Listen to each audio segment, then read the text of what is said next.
Осогово со поразот во градско Балдовци им приради второ разочарување на своите симпатизери и ги стави во дилема дали кочанскиот третолигаш е кадарен за брзо враќање во единствената втора лига.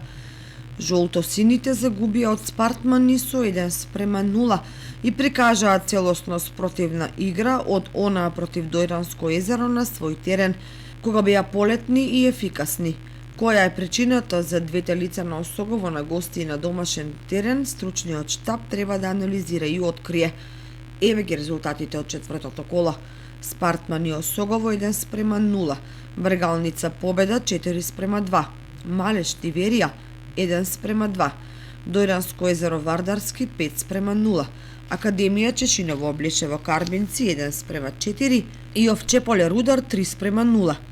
Прва на табелата по ова коло е екипата на Овчеполе со 10 бода пред Тиверија со 9, Осогово и Карбинци и Малеш со по 7, Рудар, Спартман и Брегалница по 6, Академија Чешиново Облишево, Дојранско езеро по 4, Победа 3, Вардарски се уште е без бодови.